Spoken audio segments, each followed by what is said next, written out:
El domingo pasado nuestro pastor estuvo hablando acerca de Sansón y cómo el Espíritu de Dios de pronto lo tomaba y tenía una fuerza increíble y lo sacaba de los enredos, ¿verdad? Y salvaba al pueblo con la quijada de un asno, ¿verdad? Y una matazón, ¿verdad? Tremenda contra todo un pueblo, una sola persona.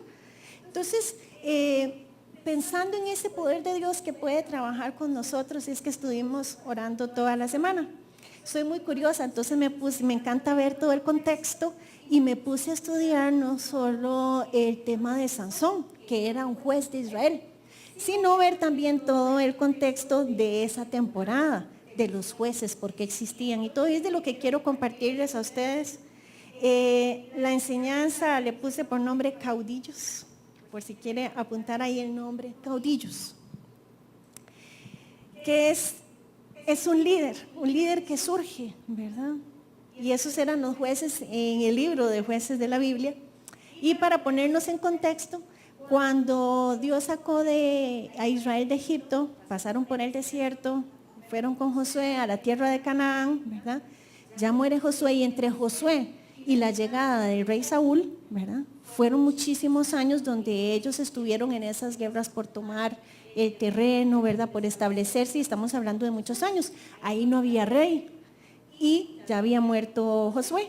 Entonces, cada cierto tiempo el Señor levantaba un caudillo, un juez, para que ayudara al pueblo a dirigirlo. Por lo general tenían una característica de tipo militar, ¿verdad? Porque era cuando venían, ¿verdad?, otros pueblos a atacarlos, entonces Dios levantaba a uno. Creo que son entre 12 y 14, ¿verdad?, los jueces que están en la Biblia. Y es muy interesante poder revisar cómo Dios actuaba a través de ellos y también el carácter de ellos. Me quedé con ese pensamiento porque Sansón tenía muchos asuntillos, ¿verdad? La mayoría conocemos la historia de Sansón, la escuchamos el domingo pasado, y tenía muchos problemas de carácter, ¿verdad? Aunque Dios estaba con él y lo ayudaba para poder rescatar el pueblo, yo creo que lo hacía pura misericordia, ¿verdad? Porque era terrible, tenía sus votos y todo y no cumplió los votos, nada más que dejarse el pelo. Yo creo que ni siquiera entendía la razón de eso, ¿verdad? Pero a pesar de ello, el Señor siempre por misericordia lo salvaba. Pero esto no era un caso particular. Vieran que muchos de los otros jueces también tenían sus asuntitos de carácter.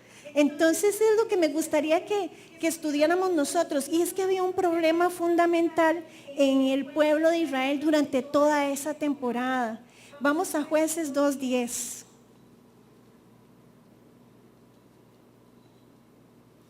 Y es que es algo muy interesante porque Dios les daba caudillos y se levantaba un líder, los ayudaba a estar en paz durante el tiempo que estaba, pero moría el líder y dice la Biblia, y nuevamente el pueblo se desordenaba, buscaban otros dioses, hacían desastres, es decir, no había como una claridad real, ¿verdad?, de su vida guiada por Dios, ¿verdad? Y aquí está la razón muy claramente. Jueces 2:10, les leo en Nueva Versión Internacional, dice: también murió toda aquella generación, hablando de Josué cuando murió, dice, y surgió otra que no conocía al Señor ni sabía lo que Él había hecho por Israel. Toda una generación, ¿verdad? Algo pasó ahí que no se transmitió. No sabían quién era Dios. Entonces nada más vivían a merced de los pleitos, de lo que se les ocurría. Muchos versículos de Jueces dice, porque en aquel tiempo cada quien hacía como podía, ¿verdad? Lo que mejor le parecía. Y definitivamente no era lo que el Señor decía. Nos encontramos entonces, ¿verdad?, muchísimos problemas de carácter. Jueces impulsivos, lujuriosos, con poco discernimiento, desobedientes y sin una relación verdadera con Dios. Porque simplemente de pronto el poder de Dios venía a través de ellos, pero no tenían una constante real de buscar del Señor. El pueblo cuando ya estaba aquí, ¿verdad?, a punto de morir, Señor, ayúdanos, ¿verdad? Y entonces yo les decía, bueno, pero dejen todo lo que están haciendo. Sí, vamos a botar todos nuestros ídolos y todas nuestras cosas, nos arrepentimos. ¿Los salvo? Y otra vez se desvían porque no hay relación. ¿Cuántas veces nos pasa eso? Estamos en la iglesia aquí llorando y todo, cuando estamos, miren, aquí, con el agua hasta el cuello. El Señor nos rescata y después desaparecen, ¿verdad? Cuando todo está bien. Y así vamos, porque no hay una verdadera revelación de las cosas. Y me encuentro, les quiero contar 2 casitos. El caso de otro juez, que es Gedeón. Y ya hemos escuchado en otras ocasiones, si no, usted puede tomarse para leer Jueces, porque eso es como el estar viendo una película épica, ¿verdad? Para los que les gustan las aventuras de guerra y todo, ¿verdad? Es tremendo, pero saque aprendizaje de eso. Y resulta que Gedeón, el Señor lo levantó, acordémonos de la historia de él, de cómo Dios se le presentó y él decía, pero es cierto, pero entonces deme una prueba. Pero después deme otra prueba, ¿verdad? Y quería prueba tras prueba para estar seguro. Al final, sí obedece al Señor y hace una gran liberación del pueblo, se convierte en un caudillo. Pero me encuentro, ¿verdad? Algo que no tiene sentido para mí. Porque entonces, ya cuando los libera y todo, ¿verdad? Entonces el pueblo le pide que los lidere y todo. Y el pueblo le dice, bueno, pero ¿qué podemos hacer por usted? Y dice, bueno, tengo una petición, ¿verdad? Recojan todos los anillos de oro, ¿verdad? Y me los traen. Y con esos anillos de oro se le ocurrió la gran idea de hacerse un efod de oro, que sería así como si fuera una túnica, digamos, una cosa así. Y se la llevó para el pueblo de él y la puso ahí como en algún lugar. Y yo digo, ¿para qué? ¿Verdad? ¿Qué es esa ocurrencia de algo que es algo muy maravilloso, ¿verdad? Seguro así como para dejar una estatua. Y que lo que pasó es que entonces todo el pueblo que no tenía claridad de cómo debe ser su camino y el apartarse para Dios, de ahora todo el pueblo estaba adorando el efod de oro. Qué cosa más tremenda.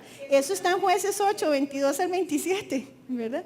Para que lo puedan apuntar. El 27 dice, con el oro Gedeón hizo un efod que puso en Ofra su ciudad. Toda Israel se prostituyó al adorar ahí el efod, el cual se convirtió en una trampa para Gedeón y su familia. Esto es falta de discernimiento, falta de la cercanía al Señor, que muchas veces se nos ocurren ideas grandiosas, ¿verdad? De pronto. Pero no medimos las consecuencias, y las consecuencias que pueden ser no solo para nosotros, sino para el pueblo entero. Y no solo eso, el bandido Gedeón, ahí vienen que tuvo 70 hijos, ¿verdad? Cuando Alejandrito me escuchó hablar de eso, que íbamos en el carro, y yo, ¿usted sabía que Gedeón tuvo 70 hijos? Dice Alejandro, mejor que les ponga a todos el mismo nombre y un número, ¿verdad? Dice, Matías dice que sea Matías 1, Matías 2. Él en su mente, ¿verdad? 70 hijos porque dice que tuvo muchísimas esposas. Entonces algo me habla a mí del carácter de un hombre que necesita tener muchas esposas, ¿verdad? Y que al final le queden 70 hijos. Ahí hay un problema de desenfreno, ¿verdad? No me imagino una relación con esa cantidad de esposas también como para llegar a tener 70 hijos, ¿verdad? Pues resulta que en ese desorden, además, no solo tuvo sus esposas, que tenía amantes también. Qué cosa más terrible. Y entonces, el hijo de una de sus concubinas, ¿verdad? Se le reveló cuando él se murió, ¿verdad? Obviamente, imagínense, si hay pleitos, nosotros que somos 5 hermanas nada más, imagínense entre 70, ¿verdad? Y entonces el hijo de la concubina se le reveló y entonces se le ocurrió que él quería ser rey, pero ¿y cómo lo iba a lograr? Dice, ¿cómo va a gobernar toda una familia de 70, Israel? Y entonces contrató unos malhechores y mató a todos los hermanos, ¿verdad? Quedó uno, estamos hablando de 70 personas, ¿verdad? Y quedó solo uno y entonces al final se armó una guerra civil, ¿verdad? Una guerra entre todos los clanes, pueblos y todo para que él pudiera gobernar. Este hombre terrible, ¿verdad? Que andaba persiguiendo y haciendo. Al final, en una de esas que andaba haciendo, una mujer se defendió y le tiró una piedra en la cabeza y hasta ahí llegó, ¿verdad? Pero digo yo, wow, ¿verdad? ¿Dónde está el Señor en medio de esto? ¿Verdad? ¿Dónde está el Señor? Tenemos a Jefté, hijo de una prostituta, rechazado por sus hermanos, ¿verdad? Y era líder de una banda de malhechores. Imagínense, ¿verdad? Igual el Señor lo usa, pero después toman unas decisiones. Yo digo que el problema de él es que fue muy bocón, ¿verdad? Porque entonces se puso a prometerle cosas al Señor que el Señor ni siquiera estaba pidiendo, ¿verdad? También lo meten en enredos. Finalmente, otro caso, Elí y sus hijos, ¿verdad? Ese es de los últimos jueces. El último de Samuel, antes de ungir a Saúl. Elí era un profeta, era un sacerdote que está en el templo. Uno diría, bueno, Este no es de tipo militar, es más bien del tipo de estar en el templo, tiene que haber más discernimiento, pero la Biblia dice que sus dos hijos, Ofni y Finés, trataban con desprecio la casa del Señor, ¿verdad? Y él era totalmente ajeno a lo que estaba sucediendo. Eso a mí me dice que no estaba muy presente como en el funcionamiento del templo, como para no darse cuenta que sus hijos, dice, que hacían y deshacían con las ofrendas que la gente traía. Las personas, imagínense que caminaban desde sus pueblos para llegar al templo, para traer un sacrificio al Señor, ¿verdad? Que eran como cabritos, para quemarlos, ¿verdad? Y en efecto el sacerdote podía tomar una parte. Pero llegaba el sirviente del sacerdote, ¿verdad? Decía, con permiso, ¿verdad? Voy a llevarme mi pedazo porque el sacerdote lo quiere todavía crudo, no lo quiere quemado, ¿verdad? De una vez para llevarse los grandes pedazos y las personas, pero deje por lo menos que el sacrificio se dé bien. No, ¿verdad? Estaban pensando nada más en sí mismos. Y además dice la Biblia que seducían a las doncellas que estaban ahí para trabajar, para adorar al Señor en el templo, y tenían relaciones sexuales con ellos. Entonces, en nuestros tiempos es como una iglesia donde se roban la plata y los ministros tienen relaciones con las danzarinas, ¿verdad? Sí, entonces imagínense la fama y que era para todo Israel. Imagínense la fama que podían tener. ¿Quién iba a querer ir, verdad? Yo creo que por pura obediencia el Señor iba al pueblo, ¿verdad?, a entregar sus ofrendas sabiendo lo que se iba a topar ahí. Y Elí se dio cuenta, ya viejo, ¿verdad?, dice la palabra de Dios, ya viejo, y llegó a reconvenir a sus hijos y les dijo, hijitos, mira, ¿qué es lo que oigo? ¿Qué están haciendo ustedes? No lo hagan más. Pero esa es una buena corrección, ¿verdad? Si a usted le llega un mensaje de sus hijos del colegio que está haciendo desastres y todo, usted le va a decir, hijito, no te portes mal. No disciplina, pon un castiguito, ¿verdad? Busca que haya reflexión y vigila que no vuelva a suceder lo mismo. Bueno, aquí teníamos una persona que tenía su problemita de carácter también y que no había claridad. Vamos a 1 Samuel 2:29.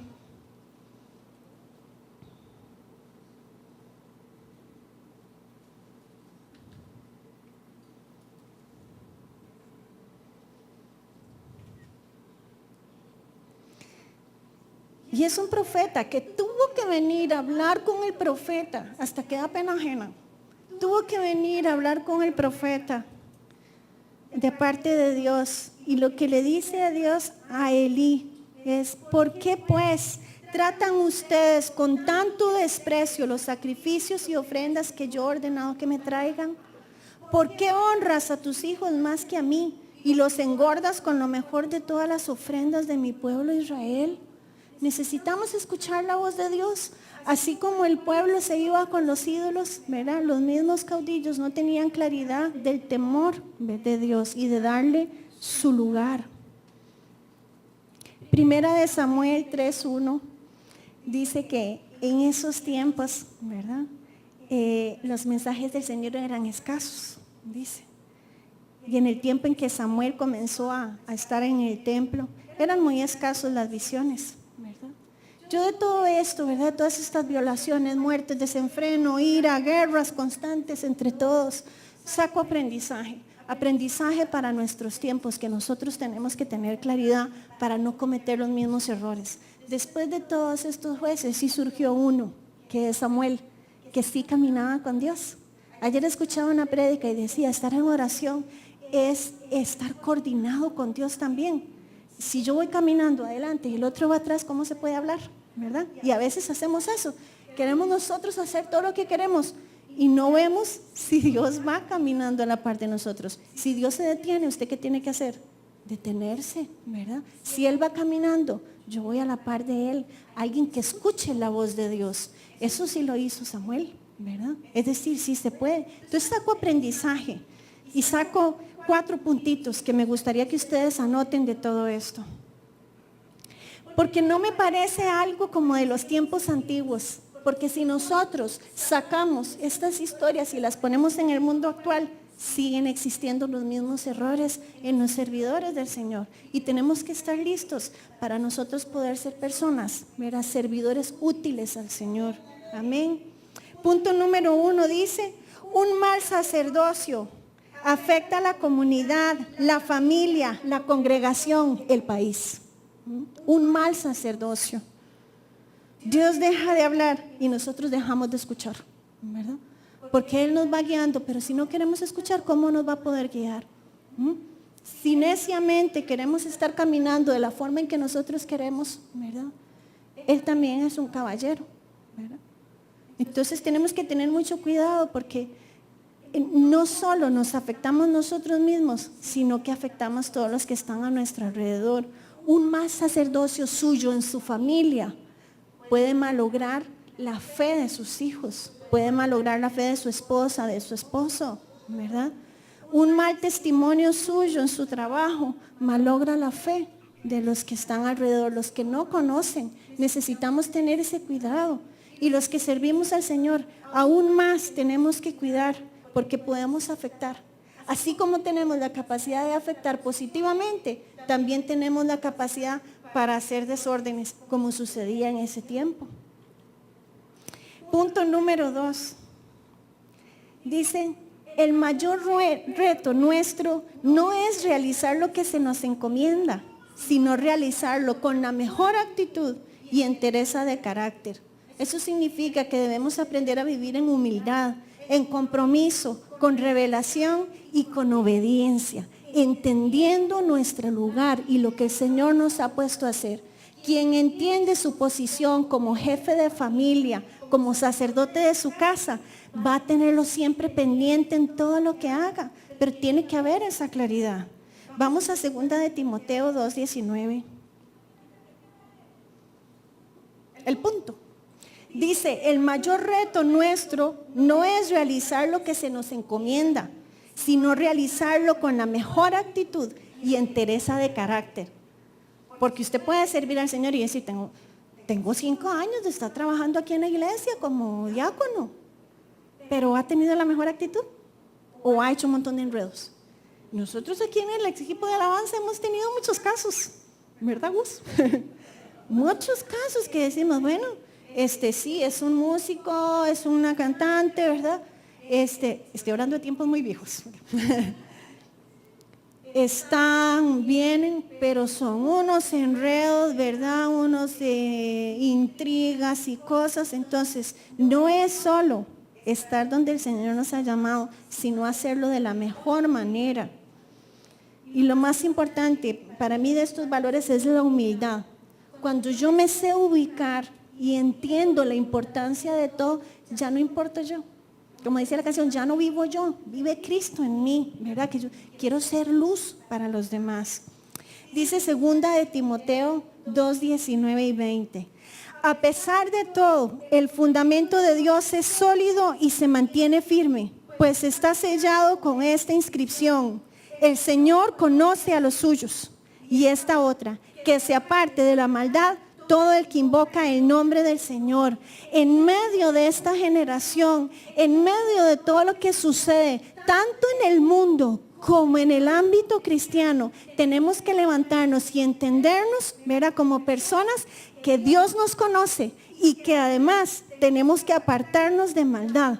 No puede ser nada más decirme seguidor, sino que esto tiene un precio, que significa ser apartados para el Señor.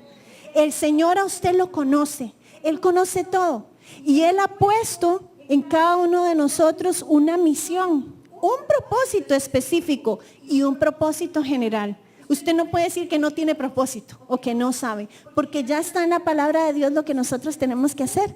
Tenemos que predicar la palabra, tenemos que entregar lo que hemos recibido por gracia a otros. Debemos tener una vida de servicio. Nosotros decimos, recibo a Jesús como mi Señor y Salvador. Significa que tiene que haber después una acción de parte de nosotros. No es solo reconocerlo, sino vivir como siervos de Él, porque Él es nuestro Señor. Amén.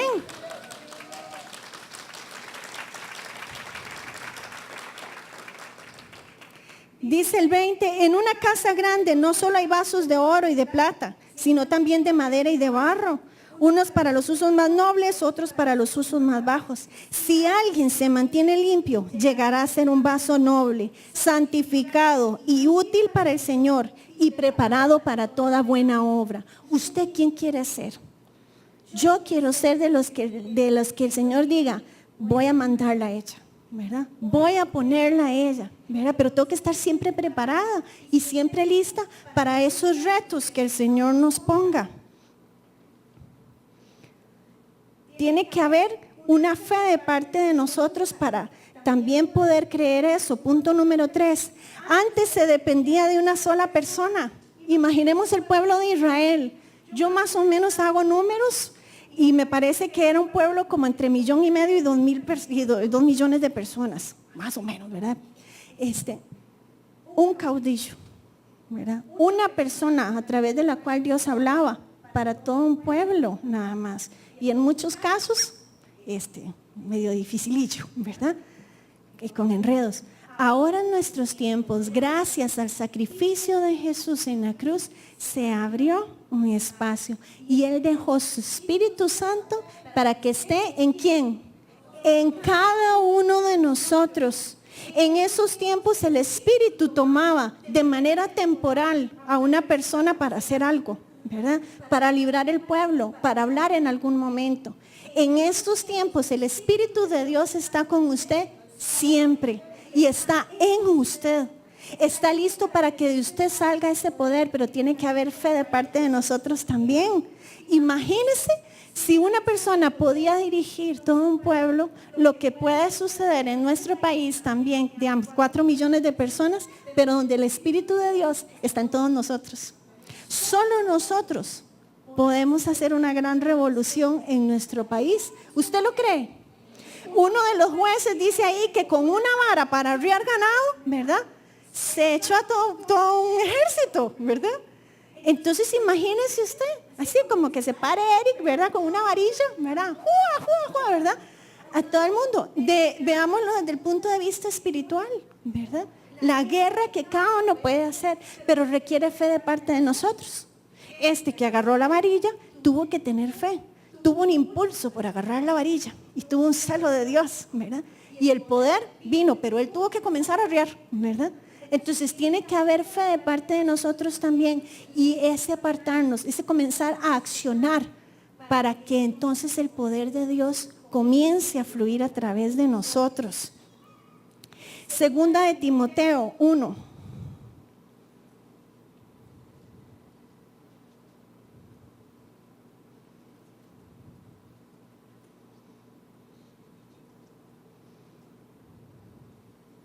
Uno, 6, 7 y 14.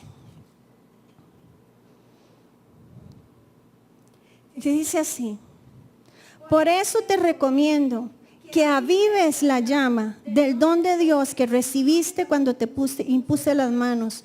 Pues Dios no nos ha dado un espíritu de timidez, sino de poder, de amor y dominio propio. ¿Quién tiene que avivar esa llama? Yo. ¿Quién me puso la llama? Dios. El fuego es de Él, pero yo tengo que avivarlo, es trabajo mío, esa es la parte de la fe. Y tengo que entenderme, ¿verdad? Que Dios me ha dado algo diferente a lo que yo creía que tenía. Así como dice el pastor Alejandro, yo también era una persona sumamente tímida. Yo no hablaba, ¿verdad? Y ni en la escuela ni en el colegio. Fue en la universidad y por la misericordia de Dios que me permitió irme soltando. Pero yo no podía hablar. Me temblaba la boca, me ponía roja, se me salían las lágrimas, ¿verdad? Era muy triste. Sí, era muy triste. Pero entonces ahí es donde entendemos, Dios no nos ha dado un espíritu de timidez ni de temor, ¿verdad? Sino de poder, de amor y de dominio propio. Sí se puede, está en nosotros, amén. Requiere de esa fe de parte de nosotros, de avivar, dice abajo el 14, con el poder del Espíritu Santo que vive en nosotros, cuida la preciosa enseñanza que se te ha confiado. Vuelvo nuevamente al error que sucedió en el pueblo de Israel, que dice que no se transmitió quién era Dios y no se transmitió lo que Dios había hecho por ellos. Había desconocimiento. Pero entonces ese fue el error del propio pueblo, porque entonces no estaban enseñando a sus hijos. Si se pierde la enseñanza es porque no se estaba hablando, que no se estaba transmitiendo la historia. La historia es importantísima, ¿verdad, Javier? Nos da identidad, ¿verdad? Podemos entender, nos da lecciones con respecto a lo vivido. Nos recuerda quiénes somos, de dónde venimos y a dónde vamos.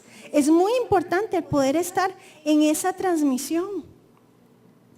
Comience por transmitir lo que usted ha aprendido, lo que usted ha vivido, la revelación suya, la historia suya, nuestra historia. Dice 2 de Timoteo 4:2. Predica la palabra, persiste en hacerlo, sea o no sea oportuno. Corrige, reprende y anima con mucha paciencia, sin dejar de enseñar. Continuamente tiene que estar en nosotros esto, el estar dando, el entendernos como esos caudillos y decir, todos los que están a mi alrededor, les predico la palabra con mi vida y todo lo que salga de mi boca tiene que ser eso que el Espíritu me guía. Y sabe, el Espíritu dar sus dones a todos a los que lo desean. Y usted puede tener el don de discernimiento y de pronto el Espíritu le puede decir a usted, ore por esa persona, acérquesele, siéntese a almorzar con esta persona. Esa persona necesita y te va a recordar algún versículo de la Biblia. Pues tenemos que estar listos para poder animar, para poder corregir, para poder edificar a todos los que están a nuestro alrededor. Yo le digo a mi hijo continuamente, mi hijo es un milagro del Señor. Y yo continuamente se lo recuerdo a él. Le recuerdo, y de hecho le hicimos una historia, se llama La Pancita Loca. Y le digo, yo era una pancita loca que no quería tener hijos, ¿verdad? No podía, estaba enferma, estaba vacía, pero le pedimos a Dios una y otra vez y el Señor lo mandó. Él sabe que es un milagro. Yo no quiero que él se olvide de eso, para que él lo pueda transmitir también, para que él sea un niño que reconozca los milagros del Señor. Amén. Así tenemos que hacerlo cada uno de nosotros. Esta iglesia tiene historia, esta iglesia tiene identidad y está en nosotros. A veces no nos damos cuenta, pero quiero contarles a ustedes. Hace 27 años más o menos, el Espíritu dirigió a un pastor que se llamaba Patrick McDermott y a otro que se llamaba Steve Corgan, ¿verdad? Y les puso un sentir en el corazón y ellos fueron obedientes. Hicieron un grupito que se convirtió en una iglesia y le pusieron un nombre muy interesante, Centro de Victoria Cristiana. Un nombre muy anormal, por cierto, para las iglesias en ese tiempo. Además, eran personas visionarias. Hicieron una iglesia independiente totalmente, con una libertad para cantar y para alabar al Señor también, que era muy diferente. Los que son más antiguitos aquí se pueden acordar de las zancas que hacía Patrick cuando estaba danzando, ¿verdad? Es que ni siquiera lo puedo hacer, pero los pies cuando él danzaba así, se le venía así como hasta adelante, ¿verdad? Era una cosa. Y este señor Steve Corgan, que vino el año pasado aquí, por cierto, con su guitarra y su esposa con una flauta, ¿verdad? Y una pandereta, cantaban con una libertad y dejaron una semilla en nosotros. Esta iglesia tiene genes de alabanza al Señor, de sonidos de alegría, de libertad, ¿verdad? Por eso usted no se asuste cuando ve trenes aquí, ¿verdad? Hemos hecho locuras, ¿verdad? Trenes fuera en la calle, de todo, y eso está en nosotros. Los que son nuevos, igual, usted viene aquí, pero se transmite, ¿verdad? Eso que está, esa semilla que se sembró de libertad, y también de libertad al Espíritu Santo, ¿verdad? A que el Espíritu Santo se mueva, a que el Espíritu Santo nos dirija con la libertad. Entonces, hemos sido, ¿verdad?, creados como personas abiertas al mover del Espíritu Santo. Hace 20 años, la iglesia fue entregada a José Ángel Fonseca y Giselle Saborío, que tenemos aquí. Y ¿Y saben qué sucedió? Se unió a la parte de la alabanza, la libertad y lo visionario. Se unió con fundamento de la palabra. Y tuvimos una gran temporada donde nosotros fuimos formados en el poder restaurador de la palabra y donde aprendimos también integridad. En medio de muchas cosas aprendimos que necesitamos buscar la palabra de Dios y aprendimos a tener ese fundamento. Fe con coraje, ¿verdad? Para levantar un lugar para todas las generaciones. Una iglesia de este tamaño creció en fe para pensar que se podía tener un lugar propio. No de que se acabó la plata y no se podía alquilar y nos quedamos sin ningún lado. Sino fe para creer en lo imposible. Porque estamos hablando de adquirir un lugar y tener fe de que lo podemos sostener en pagos. No solo este lugar se hizo, sino no nos hemos quedado en una carpa. Se construyó un lugar y además se compró también un lugar aledaño y tenemos un kinder. Eso es fe, queridos hermanos. Fe, semilla que está en nosotros para creer que es posible, enseñarnos que sí se puede. Y eso queda en nosotros. Nosotros decimos propuestas indecentes, que son las que hacía papi, ¿verdad? Cuando iba a ver terrenos y todo, porque eran propuestas que tal vez para el vendedor no eran muy agradables, pero una propuesta indecente con fe y con el favor de Dios hizo que tuviéramos este lugar. Amén. Nosotros mismos ahora lo hacemos y lo transmitimos y con todo el que nosotros estamos, Joaquín no me deja mentir, ¿verdad? Le decimos, ¿y por qué no hace una propuesta indecente? Y ¿sabe qué? Le contamos la historia, le decimos, es que mi suegro aquí, allá, ¿verdad? Porque es una semilla de fe de lo que hemos vivido aquí en esta congregación. Hace 3 años la iglesia fue entregada al pastor Alejandro y la pastora Paola Fonseca. ¿Y saben qué? Esta iglesia ha dado un giro interesante porque son personas con sensibilidad, transparentes y con un liderazgo no pretencioso. ¿Y saben qué es lo interesante? Que en medio de lo que estamos viviendo en las iglesias ahora, que lo que se busca es un liderazgo carismático nada más y que las personas sigan hombres, ¿verdad? Alejandro se presenta con una humildad y con una apertura de quien no le interesa tener fama, ¿verdad? Ni ser el único, ¿verdad? Que se pueda desempeñar.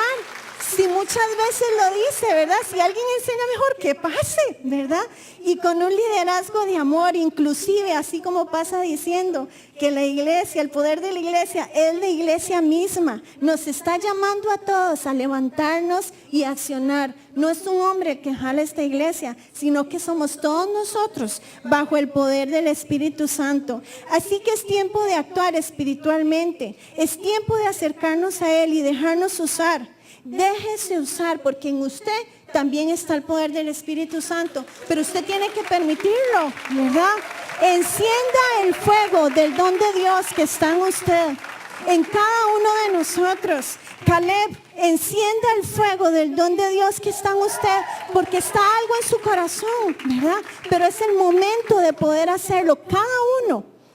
A partir de sus debilidades, a partir de sus momentos difíciles, ¿verdad? Dios más bien dobla esas cosas para que sean de utilidad para todo el pueblo de Cristo.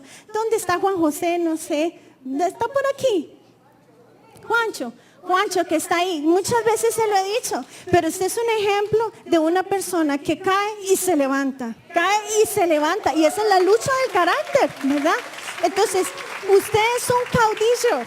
Usted es un caudillo en esta iglesia porque todo hombre que lo mira puede creer que hay misericordia de Dios y que se puede levantar una y otra vez. Amén.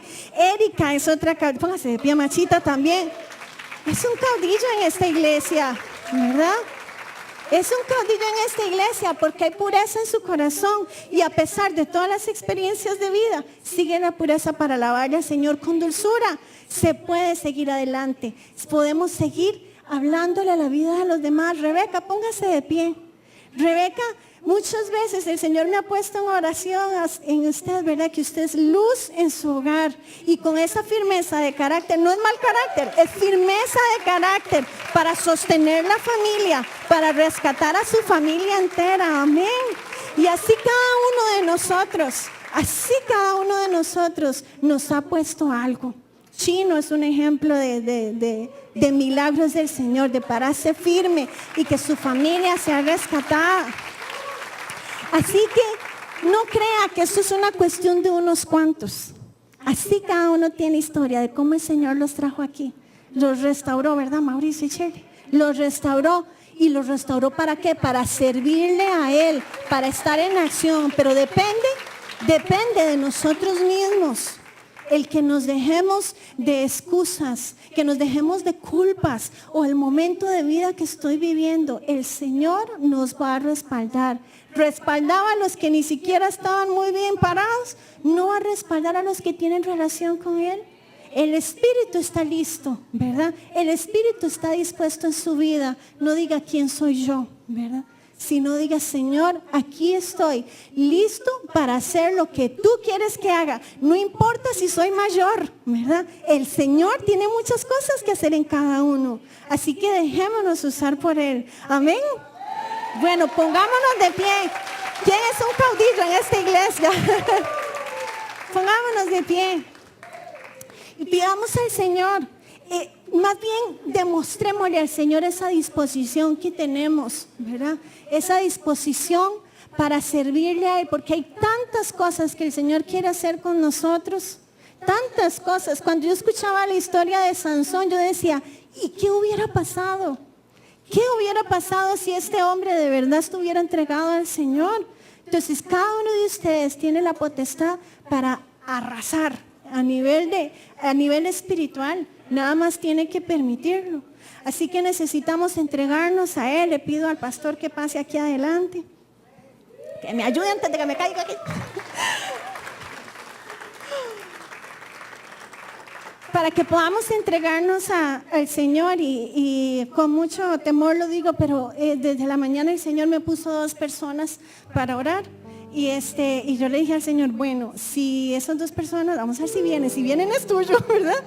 Si están aquí, el Señor me puso, digamos, en el corazón a Paris y me puso en el corazón a Caleb, ¿verdad?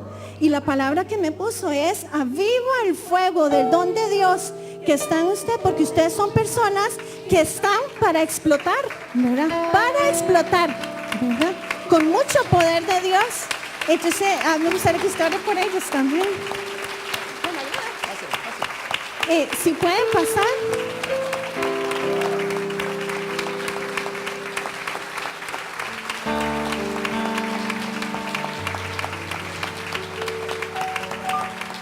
Y yo lo que veo es nada más un fuego. Me imagino que cuando han predicado la palabra sienten algo, ¿verdad?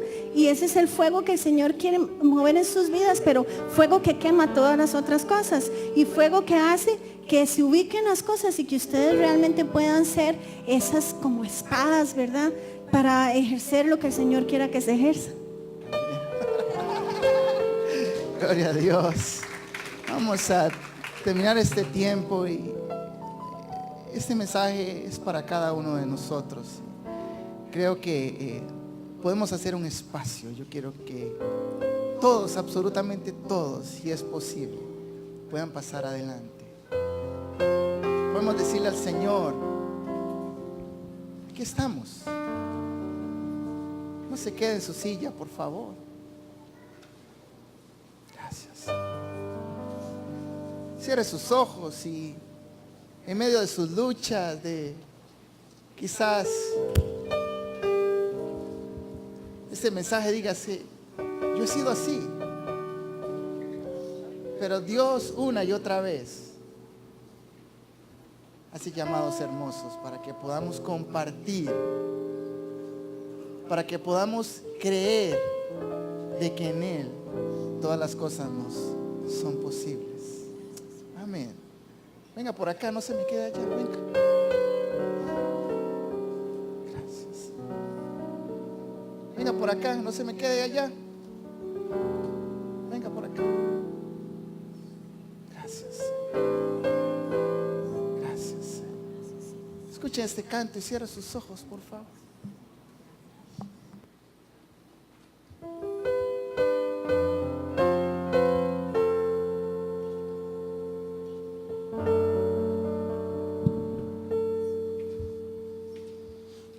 Tengo nada para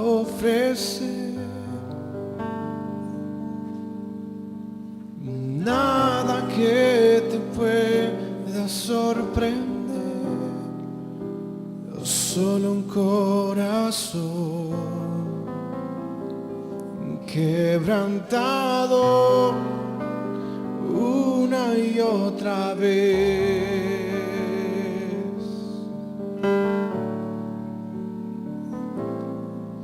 No hay nada que me enamore más,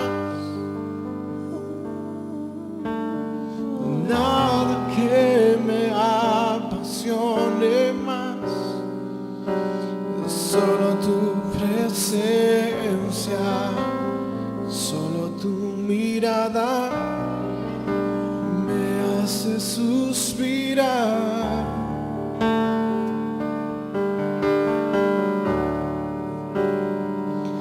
Me inclino ante ti, Rey que perdona multitud de errores. Me inclino ante ti.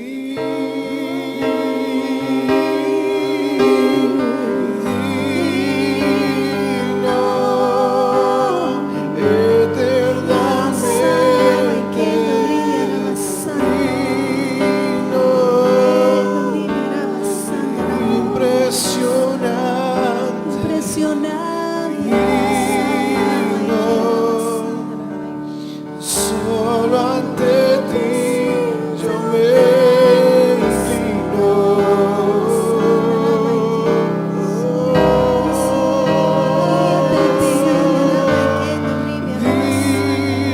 inclino. Eternamente digno, impresionante, divino, solo ante ti yo me inclino. Solo ante ti yo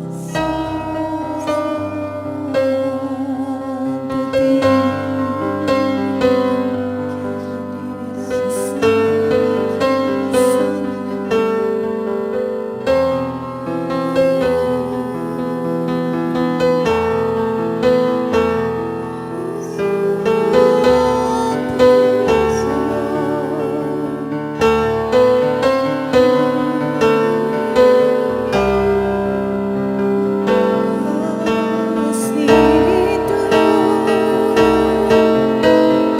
Digno, eternamente digno,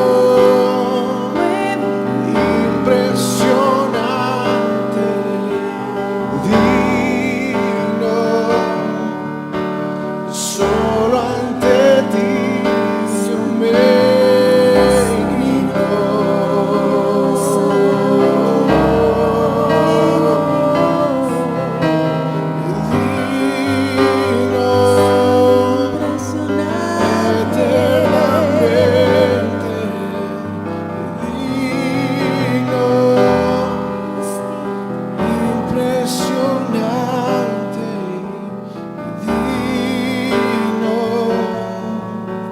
solo ante ti yo me inclino.